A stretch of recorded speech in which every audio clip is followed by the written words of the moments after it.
en Gambie. L'organisation sous-régionale envoie demain une mission pour convaincre le président Yahya Jammeh, une mission en Banjul pour le convaincre de respecter la Constitution.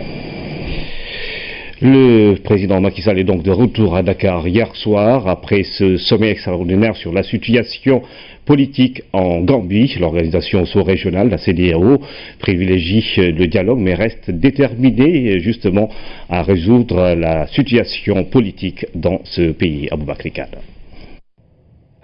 C'est une nouvelle page qui s'ouvre, la naissance d'une nouvelle compagnie aérienne dont sa phase pratique. Autour de la table du chef de l'État, des membres du gouvernement, partenaires techniques et financiers.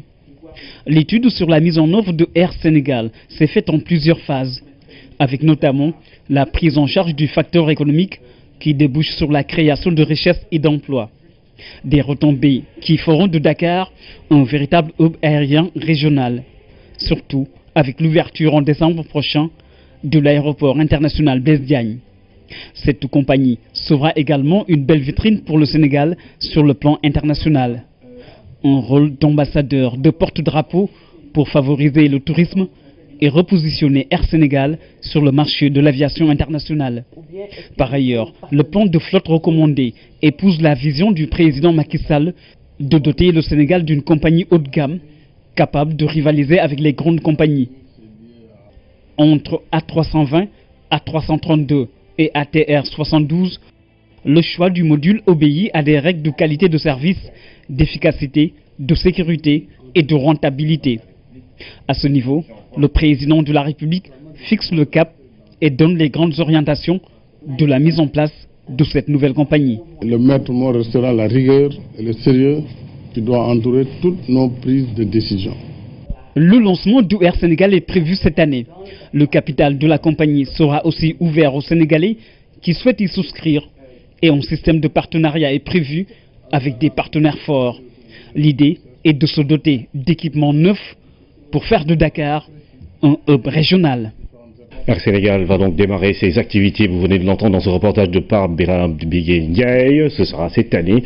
L'étude sur la mise en œuvre de la compagnie est dans une phase opérationnelle. L'idée est de faire de Dakar un hub économique qui favorise la création d'emplois et de richesses. Le chef de l'État, vous venez de le voir, a présidé aujourd'hui une séance de travail avec tous les acteurs concernés.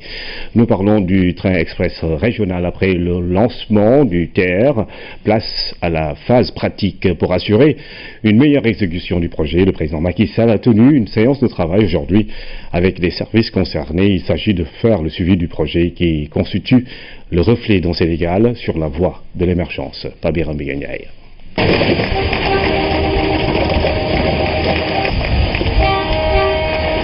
C'est le plus grand projet du Sénégal indépendant, le train express régional.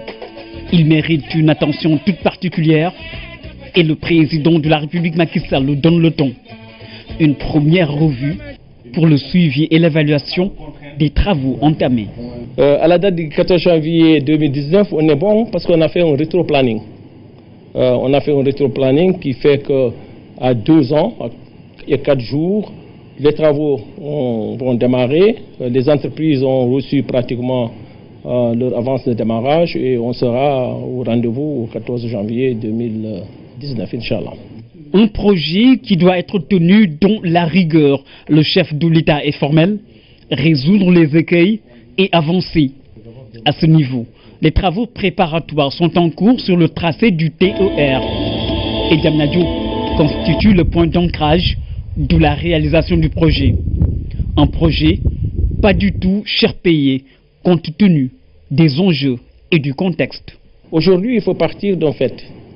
L'agglomération de Dakar, c'est 0,3% de la superficie, c'est 25% de la population du Sénégal, c'est 66% de l'activité économique. Avec les études de la Banque mondiale, l'agglomération de Dakar, avec les embouteillages, ça coûte à l'État 100 milliards par an. Ne pas faire le TER, c'est coûter à l'économie du Sénégal plus de 100 milliards par an à partir de maintenant. Donc, la solution à ce problème structurel, c'est une solution d'abord de réaménagement du territoire, c'est ce que le président a fait, en faisant Diamniadio aujourd'hui, demain Lac Rose, après-demain probablement Tamba, et en y associant un transport de masse. Un transport de masse axé sur deux projets structurants que sont le BRT et le TER. Le TER coûte 568 milliards jusqu'à Diamniadio, avec des taux concessionnels de 3% sur une durée à peu près de 25 ans. C'est des paiements annuels de 26 milliards. Comparer 26 milliards à 100 milliards, le coût de ne pas faire le TER. Je pense que c'est comme ça qu'il faudra voir le TER. Donc ce n'est pas trop payé pour réduire ce qui va nous coûter 100 milliards, plus que 100 milliards chaque année en termes de concession. Ce sera désormais ainsi tous les mois. Une séance de travail en guise de revue pour assurer le suivi. Et pour l'heure, le timing est respecté. Entre programmes d'accompagnement social pour la libération des emprises et passation des marchés pour les gares, la machine est lancée et cap sur l'horizon temporel du 14 janvier 2019 pour l'inauguration. Nous parlons de la situation en Gambie. Le président de la République est rentré hier à Dakar en provenance d'Abuja. Le chef de l'État participait au sommet extraordinaire de la CEDEAO sur la situation dans ce pays.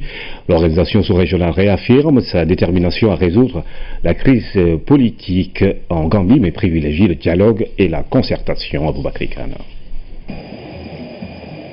À Abuja, le président de la République est venu prendre part au mini-sommet convoqué par le médiateur désigné de la CEDEAO sur la crise politique en Gambie. Une réunion extraordinaire pour aider ce pays de l'organisation sous-régionale à sortir de l'impasse post-électorale. À l'occasion, la CEDEAO a réaffirmé sa détermination à résoudre la crise conformément aux dispositions de la Constitution gambienne et à la volonté exprimée par le peuple. Non sans regretter la détérioration de la situation sécuritaire et des droits de l'homme. In particular, the closure of some of the radio stations and media houses. Nous avons noté ces derniers temps la fermeture de radios et des arrestations. And also the refugee situation. Un mouvement de réfugiés et de personnes déplacées. Une situation sécuritaire très tendue. Une importante mission qui pourrait être décisive sera ainsi dépêchée ce mercredi à Banjul pour y rencontrer le président Jammeh. Une mission de paix qui montre que la CEDEAO privilégie le dialogue et la concertation pour une sortie de crise pacifique. L'objet de cette mission est bien sûr de convaincre le président Jammeh de la nécessité de respecter la constitution gambienne. Une démarche conforme à la position du Sénégal, dont la priorité reste le peuple gambien qui a droit à la paix et à la sécurité. Le souhait du président Sall étant de voir le président Jammeh revenir à la raison pour accepter le libre choix de son peuple et transférer pacifiquement le pouvoir au président élu le 19 janvier prochain. Faute de juge, le contentieux électoral en Gambie n'a pas été vidé ce mardi. L'audience renvoyée en mai 2017. Nous sommes à quelques jours de la date de passation des charges. C'est le 19 janvier que Yahya Jammeh doit céder le pouvoir à Adama Barrow. Face à cette situation, la CEDEAO dépêche demain une deuxième mission diplomatique à Banjul. Ousmane Garechfei. Les 6 magistrats étrangers commis par le président gambien pour l'examen de son recours n'ont pas répondu à l'appel de l'homme fort de Banjul. Devant l'absence de cours donc, l'audience prévue ce jour est renvoyée à mai 2017. Conséquence immédiate, le président sortant maintient son recours devant la Cour suprême, bloquant du coup le processus lié au contentieux électoral. Pour les deux cas donc, la veille d'armes continue, le suspense perdure côté population. Mais jusqu'où pourrait-il aller? Va-t-il rester encore en poste pour 4 mois? Autant de questions que se pose aujourd'hui la communauté internationale. En tout état de cause, il faut dire que l'espoir de voir le président sortant se rendre à l'évidence s'amenuise de jour en jour. En une semaine, Plus de 4 médias privés ont été fermés. Des arrestations signalées du côté de la société civile. Autant de signaux inquiétants qui font aujourd'hui craindre des dérives répressives dans les milieux proches de l'opposition et du président élu. Dans ce contexte de ni guerre ni paix, la CEDEAO dépêche demain pour la deuxième fois depuis le début de la crise une mission diplomatique sur Banjul. La présidente du Nigeria, par ailleurs présent en exercice de la CEDEAO, l'ancien du Ghana John Dramani Mahama et le Nigérian Muhammadu Buhari sont attendus demain à Banjul pour ce qui apparaît comme l'ultime tentative de médiation avant l'investiture d'Adama Barrow prévue le 19 janvier 2017. Le projet de réforme du Code des télécommunications est enclenché et il prendra en compte le volet des enclavements numériques des collectivités locales. L'annonce a été faite aujourd'hui par le ministre Yahya Abdul Khan. Il faisait face aux députés qui ont voté à l'unanimité le projet de loi portant Code des télécommunications. Nafissatou Diouf. Je mets aux voix l'article 2. Quels sont ceux qui sont pour son adoption? C'est à l'unanimité que les députés ont dit oui au nouveau projet de Code des télécommunications. L'enjeu est de taille. Le secteur, pourvoyeur d'emplois, est aussi porteur de croissance économique. Seulement, il faut encadrer son développement et arrimer la législation aux mutations technologiques. Les députés ont notamment insisté sur la protection des données personnelles. Je rappelle qu'il y a des lois qui ont été adoptées en ce qui concerne aussi bien la protection des données personnelles, mais également le commerce électronique, puisqu'il y a la loi sur les transactions électroniques. Nous avons la loi sur la cybercriminalité, mais ces lois doivent faire l'objet, comme vous l'avez dit, d'adaptation. L'ouverture du marché aux autres opérateurs d'infrastructures, le lancement d'un appel d'offres pour les opérateurs mobiles virtuels, autant d'annonces faites par la tutelle qui confirment l'enclenchement de la stratégie Sénégal numérique. La stratégie Sénégal numérique a été adoptée et validée, donc l'objectif visé à travers la mise en œuvre de cette stratégie, c'est le numérique partout et pour tous les usages à l'horizon 2025. Pour davantage imprégner la représentation nationale sur les enjeux liés au secteur, Yahya Abdul Khan annonce la tenue prochaine d'un séminaire de partage sur les enjeux du secteur. Une initiative qui s'inscrit en droite ligne du projet Puma en son volet relatif à la couverture des zones transfrontalières. Les commissions administratives d'enrôlement pour la carte CEDEAO et les listes électorales poursuivent les opérations sur le terrain. Dans la commune de Toubatoul, plusieurs personnes sont inscrites à ce jour. La commission met les bouchées doubles pour atteindre ses objectifs. Mamadou Samambao. Toubatoul, à une dizaine de kilomètres au nord de Khombol, dans la région de Thiès. À l'hôtel de ville, une commission administrative siège depuis un mois. Sa cible, les populations des 96 villages de la commune. Du 9 décembre au 31 décembre, on a à peu près un cumul de 1185 inscrits.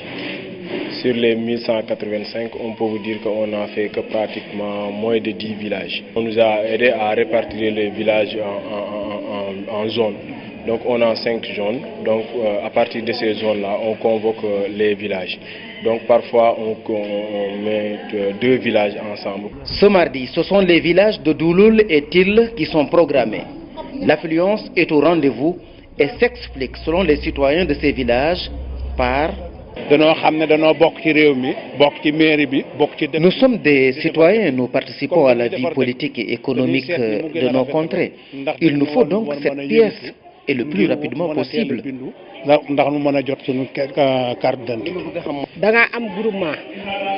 C'est surtout pour les groupements que c'est important. Je pense au financement, il y a aussi les élections. Le dispositif connaît souvent quelques problèmes techniques. Mais pour le président de la commission, c'est la faible présence des jeunes qui inquiète. C'est la jeunesse maintenant qui reste là. Mais pour les vieux et le troisième âge, ça va bien. Oui, c'est vrai, parce que la période est propice à beaucoup d'activités. Il y a également l'école. Il faut planifier, par exemple, les dimanches pour eux. En attendant, les opérations se déroulent normalement à Toubatoul. Maires, chefs de village et autorités administratives combinent leurs efforts pour enrôler le maximum de citoyens. Sa vocation première semble être reléguée au second plan. Le domaine industriel de la Solidar est de plus en plus envahi par de nouvelles constructions En plus, une situation qui amène des conséquences sur l'environnement. Certaines entreprises de la zone dégagent des produits toxiques. Face à une telle situation, d'importantes mesures sont préconisées par les autorités afin de permettre aux industriels de mieux rentabiliser leurs activités tout en intégrant les questions sanitaires et sécuritaires. C'est le dossier de cette édition avec Ibrahim Andanga. De loin, on découvre des colonnes de fumée, des amas de résidus, une topographie qui renseigne à suffisance sur la zone industrielle de la Sodida.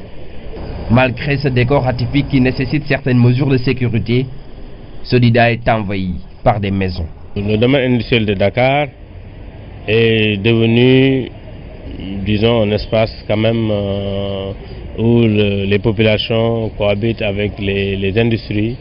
Et naturellement, comme c'est toujours le cas, il y a quand même des risques qui sont de plus en plus importants.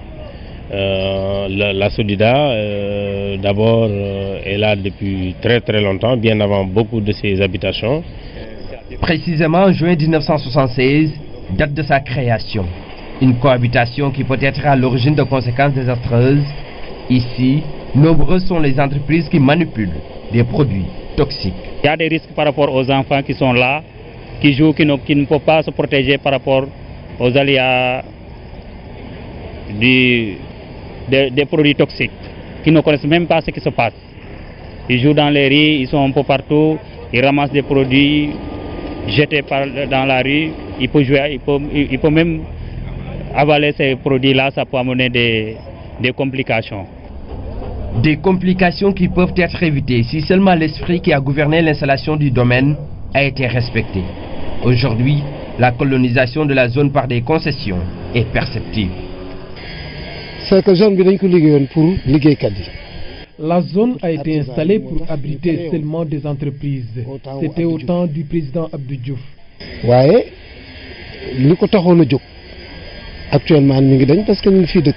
Mais cette vocation semble être reléguée au second plan.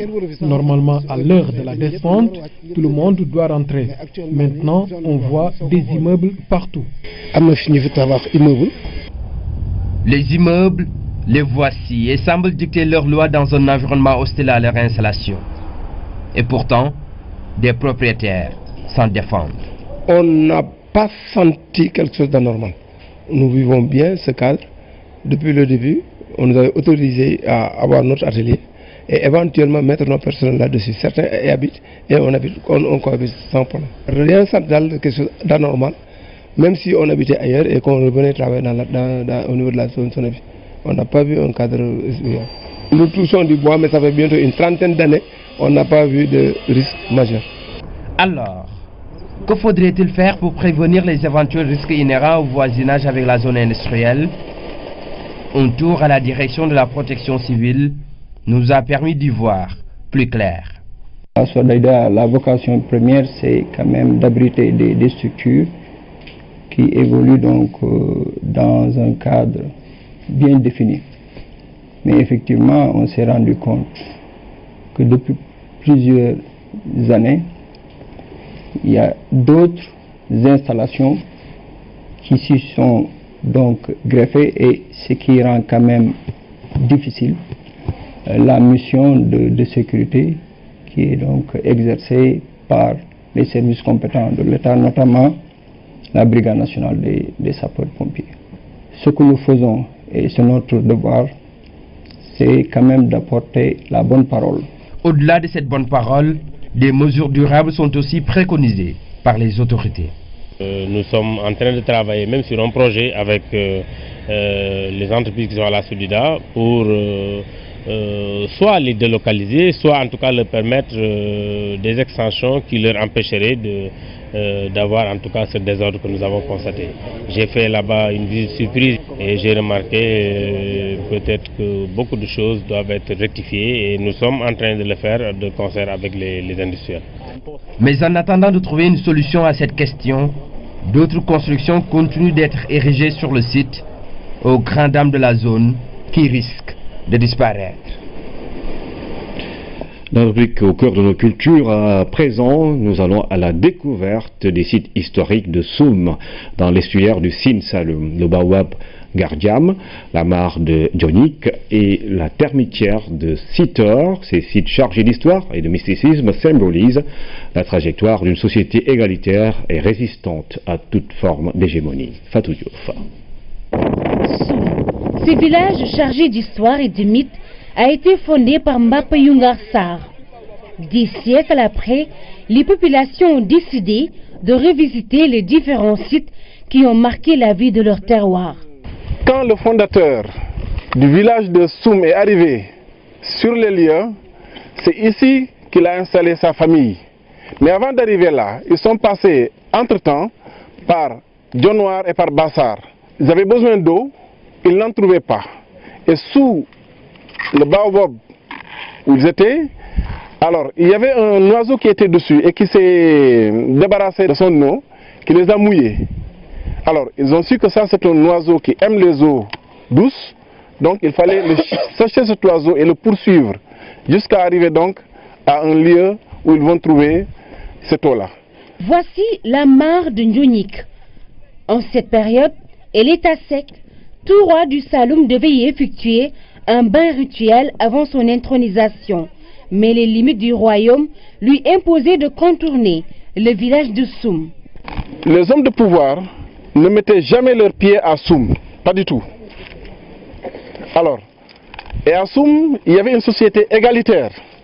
Tout le monde pouvait diriger, être chef de village. Il n'y avait pas de griot. Il y avait certes des bateaux de tambour, mais il n'y avait pas de griot. Il y avait des boisseliers, mais pas des laobés comme on les appelle.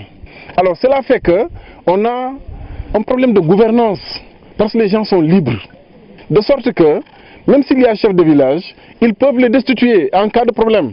À Soum, il n'y a pas de caste. C'est une société égalitaire qui a refusé toute domination extérieure. C'est sur cette termitière que sont tombés Sitor et son compagnon Songan Diba. Ils se sont battus aux côtés du résistant Maba Diakhouba pour la cause de l'islam. Nous sommes en 1859. Ces individus venaient de Djilor, la capitale de la province de Dionik. Alors, et c'était sous les ordres du roi de Saloum. Parce que tout simplement, un habitant de Soum était parti à Dionewar vendre de la cola. Arrivé là-bas, il a rencontré des disciples de Maba qui l'ont convaincu et il s'est converti à l'islam. Alors, quand il est revenu à Soum, ceux qui l'ont converti sont venus le trouver ici à Soum. Alors les gens du Saloum ont dit que les habitants de Soum les ont trahis et ils méritaient d'être punis. Et ils ont envoyé une expédition punitive qui est venue incendier, saccager, tuer les populations du village de Soum. Au moment de l'attaque maintenant, Sitor, accompagné d'un certain Songan Diba, avait dit qu'il n'allait pas fuir. Il préfère mourir plutôt que de fuir. Il a rempli son pantalon de sable pour faire face à l'ennemi. Il s'est battu ici jusqu'à la mort. Termitière ou tombeau, des recherches archéologiques vont permettre de confirmer s'ils ont été enterrés sur ce site ou pas. Dans un contexte de guerre où la population a fui, où le village est incendié, la tombe sérère qui consistait à mettre le toit, bien la chaume de la case du défunt ici et puis enterrer tout, je pense que le contexte ne s'y prêtait pas. Mais ce sont des études qu'il faut faire pour essayer de confirmer ou d'infirmer ces dires. Mais de toute façon, il est mort ici. Bak Ngardiam, ou le baobab du retour de la paix. C'était aussi à l'époque de la guerre sainte, engagée par Maba Diakhouba. En ce moment, le village est resté 30 ans, sans aucune cérémonie de rite initiatique. Les habitants du village de Soum s'étaient réfugiés à Baout. Ils ont fait une trentaine d'années. Alors pendant toute cette période, il n'y avait plus d'initiation. Les gens sont restés pendant une trentaine d'années sans le faire. Pourquoi? C'est parce qu'il y avait des troubles, il y avait l'instabilité, il n'y avait pas la paix. Donc ce baobab symbolise l'importance de la paix dans la vie. Mbele Ndionik, Lot Sitor ou encore Bak Ngardiam, ces sites sont entourés de mythes et de mystères sacrés. Les habitants s'y recueillent et prient pour un bon hivernage et la protection du village. Après la rubrique au cœur de nos cultures, nous parlons du procès en appel du Sénat ce mardi donc, Les avocats des partis civils ont pris la parole au palais de justice de Dakar pour la deuxième journée de ce procès en appel d'Hissène Habré. Le dédommagement des victimes et la reconnaissance des partis civils ont été au centre des réquisitions. C'est une fois. Deuxième jour du procès en appel de Hissène Habré. À la suite de la défense qui a pris la parole hier, les partis civils ont à leur tour déroulé leur réquisitoire. Leur moyen d'appel repose essentiellement sur l'identification des partis civils. Partis civils ou victimes, un problème de sémantique qui s'est posé. Moi personnellement, je pense qu'il y a des confusions dans les notions. Il faut absolument que nous fassions le départ entre partis civils, victimes, témoins. Je précise une chose. Devant les chambres extraordinaires, la partie civile ou la victime, comme vous voulez l'appeler, est une partie à part entière du procès, à égalité avec les autres parties. Les partis civils ont demandé la mise en place d'une administration en charge du fonds destiné aux réparations des préjudices. Elles ont également demandé à la Chambre de revoir ce qu'elles appellent une erreur de justice sur la réparation des préjudices concernant les victimes directes et les victimes indirectes. Qu'est-ce qui dit que la veuve dont on a enlevé le mari en sa présence et qui n'a jamais revu son mari a subi moins de préjudice que la victime qui a été torturée? Je crois que toutes les victimes se valent et ces traitements inégalitaires qui consistent à faire de la veuve, la victime indirecte, ou de l'orphelin, une petite victime avec un petit montant, sans motivation. Cette erreur de droit entraîne une absence de motivation. Les avocats des victimes souhaiteraient être édifiés sur le montant de la réparation des préjudices. La Chambre n'a pas expliqué, dans son jugement, quelle était la responsabilité globale de M. Hissène Habré. Combien est-ce qu'il doit? Quel est le montant global à sa charge? La Chambre n'a pas expliqué quelles sont les ressources qui permettront concrètement le paiement des réparations. En tout état de cause, ils affirment qu'il y a des erreurs de fait, des erreurs de droit et une ambiguïté de la décision. Une séance moins houleuse que la précédente. Les travaux reprendront demain à 9h. Aux États-Unis, Barack Obama prononcera ce soir son dernier discours en tant que président. Une sortie très attendue qui lui permettra de revenir sur le bilan de ses 2 mandats passés à la tête de la première puissance mondiale. Pour les spécialistes, les résultats de sa présidence sont loin d'être reluisants. René Massiga-Diouf. Les États-Unis ferment progressivement 8 années de présidence Obama avec un discours considéré comme l'un des derniers. Quel a été le signe particulier de cette page de l'histoire américaine attendue de longue date? Pour certains, les 2 mandats d'Obama ont donné des résultats incontestablement mitigés. Si vous mettez sur la balance ce qu'il a fait et ce que les gens attendaient, il y a peut-être une sorte de... peut-être pas quelque chose qui se rapproche de la désillusion. Mais je crois qu'on n'a pas raison de se sentir désillusionné par rapport à Obama. En politique intérieure, les résultats de la présidence d'Obama n'ont pas été totalement négatifs. L'économie a connu des bons remarquables. Le taux de chômage est passé de 10 à 4,6%. Les progrès sociaux l'ont été moins. De manière générale, l'Amérique a enregistré une meilleure santé. L'Obamacare, programme phare de ces 2 mandats, a souffert des contradictions politiques internes. Obamacare, ce que signifie, c'est une politique qui consistait à imposer à chaque Américain de s'assurer, avoir une assurance maladie, ce qui permettait en tout cas de niveler, si vous voulez, le pouvoir, je ne pourrais pas dire le pouvoir d'achat, mais la possibilité pour les Américains d'accéder à des soins de santé. Obamacare, on a beau parler de sa dimension échec, mais Obamacare a permis à 20 millions d'Américains de pouvoir tous les jours se réveiller et dire « je vais à l'hôpital parce que j'ai une assurance maladie et je peux me soigner ». Nous sommes en train de parler d'une population qui est pratiquement le double du Sénégal, puisque nous sommes 14 millions. Là-bas, il y a 20 millions. On a voulu un tout petit peu régulariser la situation des immigrants qui étaient en situation contraire à la loi. Donc cette politique-là également, il s'est heurté à cette politique. Et ce qui est le plus curieux, c'est que c'est même dans son camp politique, je dis qu'au niveau du Sénat, il s'est heurté même justement à la résistance des sénateurs démocrates. L'économie automobile à Détroit était à genoux. On se rappelle aussi que le système à Wall Street était à genoux.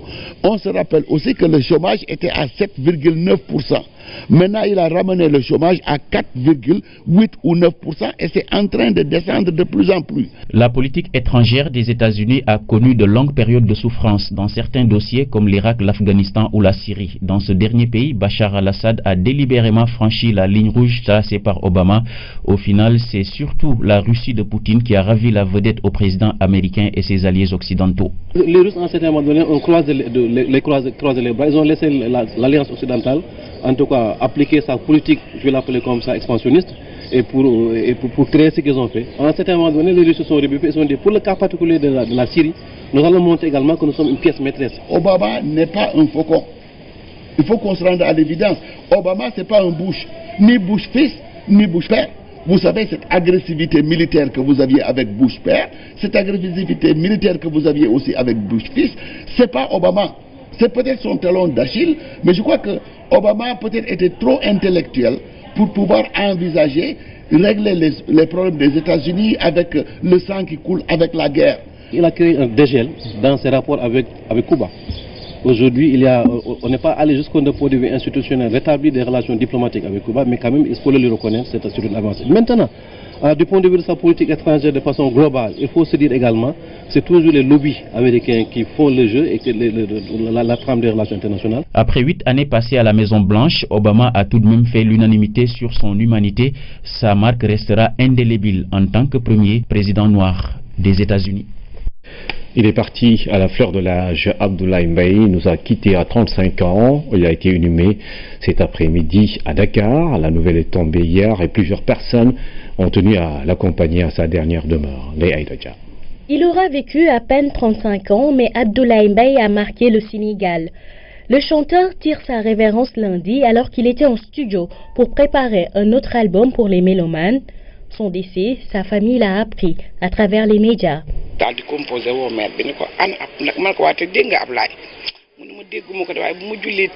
J'ai appelé ma mère pour lui demander si elle avait des nouvelles de Ablaye. Elle m'a assuré qu'elle allait l'appeler. Aussitôt après, j'ai allumé la télévision et il y avait ses chansons. C'est comme ça qu'on a appris son décès.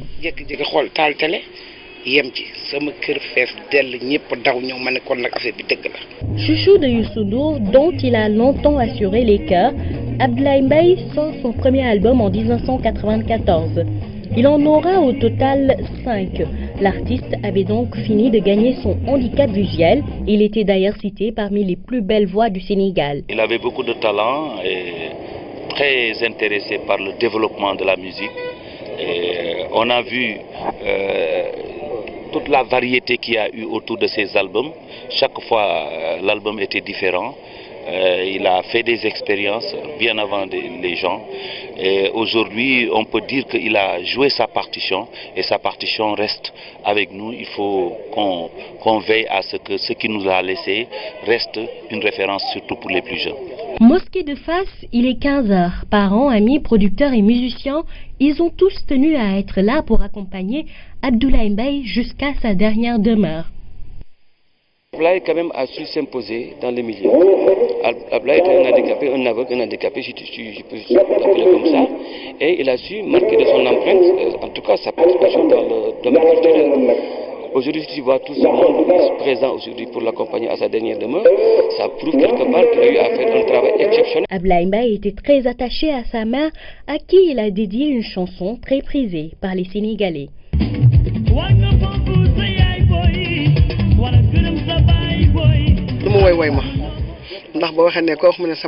Il me respectait énormément et subvenait à tous mes besoins et à ceux de son père aussi. Il ne m'a jamais fait souffrir. Ma seule souffrance, c'est de l'avoir perdu si tôt.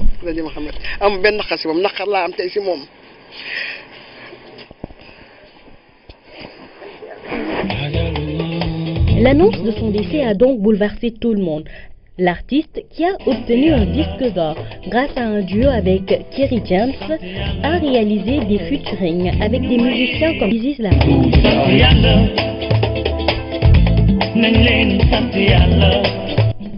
C'est donc un sentiment de gratitude dont il était le chantre qui doit animer tout le monde selon sa famille, car Abdoulaye Mbaye se plaisait à remercier Dieu en dépit de tout.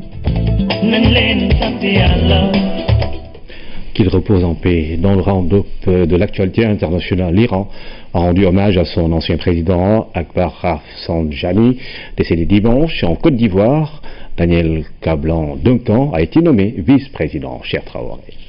Fin du suspense en Côte d'Ivoire, c'est Daniel Kablan-Duncan qui a eu la confiance du président Alassane Ouattara pour le poste de vice-président. Ce nouveau poste a été créé par la Constitution promulguée en novembre. Il sera remplacé au poste de Premier ministre par Amadou Gon Coulibaly. L'ex-secrétaire général de la présidence ivoirienne a été nommé ce mardi. Guillaume Soro reste président de l'Assemblée nationale. Il a été largement réélu pour un second mandat à la tête de l'institution. Ils étaient des milliers d'Iraniens à l'université de Téhéran pour l'ultime hommage à Ali Akbar Hachemi en malaise cardiaque à l'âge de 82 ans. De nombreux responsables iraniens, dont le président Hassan Rouhani, ont participé aux obsèques. Le guide suprême, l'ayatollah Ali Khamenei, a dirigé la prière mortuaire. Rafsanjani a été enterré au mausolée de l'imam Khomeini, le fondateur de la République islamique d'Iran. Sport, dernière séance d'entraînement des Lions cet après-midi en direction du match amical contre les Diables Rouges du Congo. Match prévu ce mercredi à partir de 14h30 GMT. À ce dernier galop, tout le groupe était au complet. Aliou Cissé compte récupérer les joueurs mis au repos pour la rencontre Congo-Sénégal. Il est au micro de Koumba Diakhatemar. Oui, effectivement, un autre match, une autre réalité, une autre identité de jeu. On a joué la Libye qui avait sa propre identité. Là, on va jouer une autre équipe qui est le Congo-Brazzaville. Nous espérons en tout cas avoir une bonne opposition. Je pense que ça sera le cas. Donc nous le préparerons. Et puis ce qui est intéressant aussi, c'est le dernier match. Et après là, le stage à Brazza sera fini et direction pour le Gabon. Alors par rapport à la préparation, on vous a vu beaucoup mettre l'accent sur le travail physique, l'équilibre, mais aussi le jeu avec le ballon. Oui, c'est important, il faut rallier les deux. C'est vrai que sur la première semaine, il était important de travailler, de faire une rappel si vous voulez sur le plan physique parce que beaucoup de nos joueurs ont été arrêtés pratiquement plus de 2 semaines à cause de cette trêve hivernale. Exactement, donc même pas le Boxing Day parce que le Boxing Day c'est autre chose. Eux ils ont pu jouer, mais il y avait des garçons par exemple qui jouent en Italie, en France, en Espagne, ils ont été en trêve et puis cette trêve là a été très long. Donc c'était important pour nous, si vous voulez, de les remettre en jambes. C'est ce qui a fait que durant toute la première semaine, on a beaucoup travaillé athlétiquement. Mais maintenant, sur la semaine qui va aller vers la Tunisie, on sera plutôt sur un travail d'affûtage, donc pour mieux démarrer la CAN. C'est dans cette logique-là que nous sommes. Je pense qu'aujourd'hui, les joueurs qui évoluent dans la première ligue, c'était important quand même de les laisser respirer. Ils avaient joué pratiquement 3-4 matchs, je crois, en 10 jours. Donc c'était trop. Donc c'était l'occasion, c'est vrai, contre la Libye de les reposer, mais surtout de donner la possibilité à d'autres garçons de pouvoir s'exprimer. Ça a été le cas. C'est vrai que demain, avec le match contre le Congo-Brazza, on ramènera quelques-uns de ces joueurs-là parce que c'est important aussi qu'ils retrouvent du rythme et qu'ils puissent être prêts aussi. Je pense que c'est une équipe quand même qui est encore dans les éliminatoires de la Coupe du Monde, donc qui a quelques individualités et je pense que ça c'est bon pour notre match de préparation. Donc c'est dans cet objectif nous sommes, qu'on ait une bonne opposition pour mieux préparer le match contre la Libye. La CAN 2017 s'ouvre samedi à Libreville au Gabon. Le compte à rebours se poursuit sur la RTS, détentrice des droits de diffusion au Sénégal. Ce soir, dans la série de présentation des équipes, Sarah Luya nous parle du Ghana à J-4. Voici Chronocan. Bonsoir Ibrahim Adjedjou, bonsoir à tous. Plus que 4 jours avant le démarrage de la 31e édition de la Coupe d'Afrique des Nations Gabon 2017. C'est le plus grand rendez-vous sportif du continent. 4 villes vont accueillir cette compétition. Libreville, Franceville, Oyem et Port-Gentil. Place maintenant au groupe D qui réunira à Port-Gentil 4 autres nations. L'Égypte, l'équipe la plus titrée, 7 Coupes d'Afrique. L'Ouganda, mais aussi le Ghana, quadruple champion d'Afrique, et le Mali. Aujourd'hui, je vous emmène à la découverte des Black Stars du Ghana, les Étoiles Noires.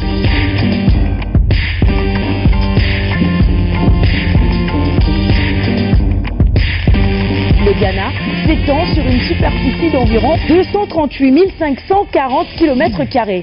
Sa population est estimée à environ 27 millions d'habitants. La devise du pays est « Freedom,